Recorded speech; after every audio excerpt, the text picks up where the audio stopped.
Telugu digital media network లో political కేటగిరీలో number 1 కేవలం 72 గంటల్లో 1,50,00,000 వ్యూస్ పైగా పాపులర్ టీవీ నెట్వర్క్. రాజు గారు, సాధారణంగా గవర్నమెంట్ మారిందనుకోండి, భూముల ధరలు అమాంతం పెరిగిపోతాయని అంటూ ఉంటారు. అండ్ కొత్తగా వింటున్న మాట నేను, రేవంత్ రెడ్డి గారు ప్రవేశపెట్టిన 6 గ్యారంటీలకి రియల్ ఎస్టేట్కి చాలా సంబంధం ఉంది, లేకపోతే చాలా రైట్ ఈ ధరలకు సంబంధించిన మార్పులు జరుగుతున్నాయని కూడా వింటున్నాం. ఏంటి ఆ తేడా ఏంటి? జనరల్‌గా ఎప్పుడైనా గవర్నమెంట్ మారగానే రియల్ ఎస్టేట్ పడిపోయిందనే వార్తలు వస్తాయి. ఎందుకంటే కొత్త ప్రభుత్వం సెట్ రేట్ అయ్యేలోపు టైం తీసుకుంటుంది కాబట్టి క్రయ విక్రయాలు కూడా అంటే ఇన్వెస్టర్స్ కూడా చూద్దాం కొత్త గవర్నమెంట్ ఏం చేస్తుందో, ఇప్పటికిప్పుడు మనం ఇన్వెస్ట్మెంట్ పెట్టడానికి అండ్ రకరకాల స్కీమ్స్ కూడా పెడుతూ ఉంటారు కాబట్టి తగ్గుతాయి అంటారా? అట్లనే ఉండదు. సో కొత్త గవర్నమెంట్ వచ్చినప్పుడు అది సర్దుకోవడానికే కొంత టైం పడుతుంది. గత గవర్నమెంటు వ్యవసాయం మీద ఫోకస్ చేస్తే ఈ గవర్నమెంటు పరిశ్రమల మీద ఫోకస్ చేస్తుందా, ఇంకా దేని మీద ఫోకస్ చేస్తుందా అని ఒక స్పష్టత ఉండదు కాబట్టి ఇన్వెస్ట్మెంట్ దాదాపు వేచి చూసే ధోరణిలో ఉంటారు. ఆ క్రమంలోనే క్రయ విక్రయాలు కొంత స్తంభిస్తాయి. అప్పుడు చాలామంది ఏమనుకుంటున్నారు, రియల్ ఎస్టేట్ పడిపోయింది అనుకుంటుంటారు. సో ఇప్పుడు వచ్చిన ఏదైతే గత ప్రభుత్వం కేసీఆర్ ప్రభుత్వం పర్ఫెక్ట్గా రియల్ ఎస్టేట్ను అట్లాగే పరిశ్రమలను రెండింటినీ కూడా సమన్వయం చేసుకుంటూ ఉపాధి మార్గాలను బాగా క్రియేట్ చేసి ఒకానొక దశలో అందరికి కూడా ఆశావాద దృక్పథాన్ని కల్పించింది. సో ఇప్పుడు గవర్నమెంట్ మారగానే రేవంత్ రెడ్డి సర్కార్ రాగానే దాదాపు రియల్ ఎస్టేట్ పడిపోయిందని రకరకాల పత్రికలు లేకపోతే టీవీ ఛానళ్ళు వ్యాఖ్యానాలు చేయడం, లేదనుకుంటే ఇప్పుడున్న గవర్నమెంట్కు అపోజిట్గా ఉన్న ఈ ప్రతిపక్షాలు కూడా రేవంత్ రెడ్డికి అంతగా దీని మీద గ్రిప్ లేదని చెప్పడం, ఈ ప్రచారాలు జరుగుతున్న తరంలో కొంత స్తంభించినట్టు అనిపిస్తుంది. కానీ ఒరిజినల్గా ఎప్పుడైనా గుర్తుపెట్టుకోవాల్సింది ఏంటంటే, రేవంత్ రెడ్డి ఇప్పుడున్న సీఎం ఎవరైతే ఉన్నారో ఈయననే ఒకప్పుడు రియల్ ఎస్టేట్ వ్యాపారి, రియల్ ఎస్టేట్ ఏజెంట్ ఒక రకంగా చెప్పాలంటే. సో ఈయన ఇప్పుడున్న మనం మాట్లాడుకుంటున్న ఏదైతే ఈ మాదాపూర్ ఉందో పక్కనే ఉన్న కోకాపేటలో ఇండిపెండెంట్ హౌజెస్ కట్టి అమ్మిన చరిత్ర అయింది.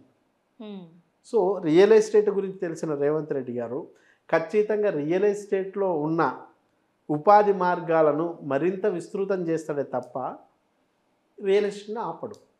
అది కాకుండా ఇప్పుడున్న గ్యారంటీలు ఏదైతే కాంగ్రెస్కి సంబంధించిన 6 గ్యారంటీల పథకాలు ఏమన్నా, ఈ 6 గ్యారంటీల పథకాలు అద్భుతంగా సక్సెస్ కావాలంటే కూడా రియల్ ఎస్టేట్ ద్వారా మాత్రమే సాధ్యమవుతుంది. ఎందుకంటే రియల్ ఎస్టేట్ ద్వారా వచ్చే రెవెన్యూ గవర్నమెంట్కు వెన్నెముక లాంటిది. మద్యం ద్వారా వచ్చే రెవెన్యూ కొద్దిపాటి మెరుగ్గానే ఉన్నప్పటికీ ఈ స్టాంప్ అండ్ రిజిస్ట్రేషన్ల ద్వారా వచ్చే రెవెన్యూతో పోలిస్తే మద్యం ద్వారా వచ్చేది తక్కువ. సాధారణంగా మీ దగ్గరే విన్నాను నేను, ఇప్పుడు ఎవరైనా ఆల్కహాల్ బాటిల్ ఒకటి కొన్నారనుకోండి, ఒకసారి ట్యాక్స్ అనేది ఉంటుంది.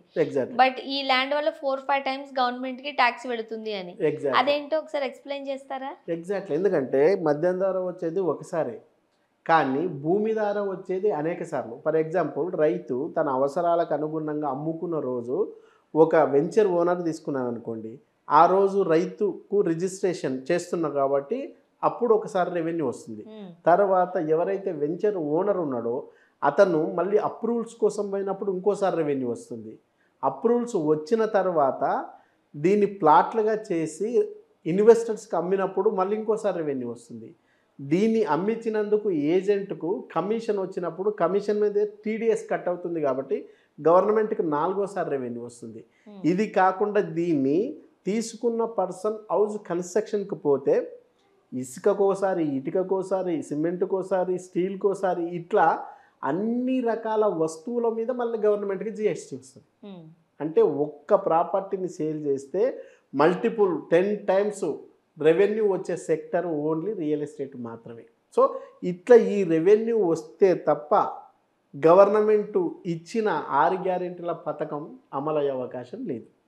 ఈ విషయం తెలుసు కాబట్టి రేవంత్ రెడ్డి గారు ఖచ్చితంగా ఈ రియల్ ఎస్టేట్కి సంబంధించిన రంగాన్ని ప్రథమ ప్రాధాన్యత లిస్టులో తీసుకుంటాడు. ఆ విషయంలో అంటే గెలవక ముందు చెప్పిండు, గెలిచిన తర్వాత కూడా రేవంత్ రెడ్డి చాలాసార్లు చెప్పిండు, నా రెవెన్యూ ఈరోజు నేను మన ఎలక్షన్ లాంటి చోట్ల ఖర్చు పెట్టుకోగలిగే పరిస్థితి ఉందంటే గతంలో నేను రియల్ ఎస్టేట్లో సంపాదించిన డబ్బులతో మాత్రమే అని చెప్పాడు. ఆ డబ్బుల మధ్య, ఆ డబ్బులకున్న విలువ, ఆ డబ్బులకున్న కీర్తి ప్రతిష్టలు అన్నీ తెలుసు కాబట్టి ఖచ్చితంగా రేవంత్ రెడ్డి డెఫినెట్గా ఈ రియల్ ఎస్టేట్ను మరింత ముందుకు తీసుకెళ్తాడు తప్ప దీన్ని అడ్డుకునే ఛాయిస్ లేదు. రైట్. ఇష్టం ఉన్నా లేకపోయినా. పైగా మీకు అన్ని రాష్ట్రాల నుంచి వచ్చే ఎవరైతే కూలీలు అనుకోవచ్చు, లేకపోతే ఇన్వెస్టర్స్ అనుకోవచ్చు, ఈరోజు హైదరాబాద్నే ప్రథమ ప్రాధాన్య నగరంగా తీసుకుంటున్నారు. మొన్న రీసెంట్గా అమెరికన్కి సంబంధించిన మెర్జర్ అనే పత్రిక హైదరాబాద్నే మొత్తం ఇండియాలో నంబర్ 1 నగరంగా ప్రకటించింది. బెంగళూరుని కానీ, ముంబైని కానీ, చెన్నైని కానీ, అహ్మదాబాద్ని కానీ, కోలకత్తాని కానీ వీటినన్నిటిని పక్కన తీసిపెట్టి 7 అంశాల్లో కూడా హైదరాబాదు ది బెస్ట్ అని చెప్పారు. లివింగ్ కాస్ట్లో తీసుకున్నా, అట్లాగే ఎంప్లాయ్మెంట్ పరంగా తీసుకున్నా, అట్లాగే పొల్యూషన్ పరంగా తీసుకున్నా, అట్లాగే లివింగ్ కాస్ట్లో వ్యయ ప్రతిభాలు అయితే ఉన్నావో దాని పరంగా తీసుకున్నా, లేదా రాజకీయ అనిస్థితి లేకుండా ఓ స్థిరమైన గవర్నమెంట్ విషయంలో తీసుకున్నా, లేదా మత కల్లోహాల లేని నగరంగా తీసుకున్నా, ఇట్లా 7 విషయాల్లో కూడా ఓన్లీ హైదరాబాదే ది బెస్ట్ మొత్తం ఎంటైర్ ఇండియాలో అని చెప్పేసి ప్రకటించారు. కాబట్టి హైదరాబాదుకున్న నేపథ్యం, భౌగోళిక స్వరూపం, ఎక్కువ ఎండలు లేకపోవడం, ఎక్కువ కూల్ లేకపోవడం, భూకంపాలు రాకపోవడం, తుఫాన్లు రాకపోవడం, వీటన్నిటితో పాటు కనెక్టివిటీ అద్భుతంగా ఉండడం, లేబర్ కాస్ట్ తక్కువ ఉండడం, అట్లాగే ల్యాండ్ కాస్ట్ తక్కువ ఉండడం, ఇవన్నీ ఈ నేపథ్యంలోనే మొత్తం కూడా పరిశ్రమలన్నీ కూడా హైదరాబాద్కు రావడానికి అత్యంత కీలకమై ఉన్నాయి.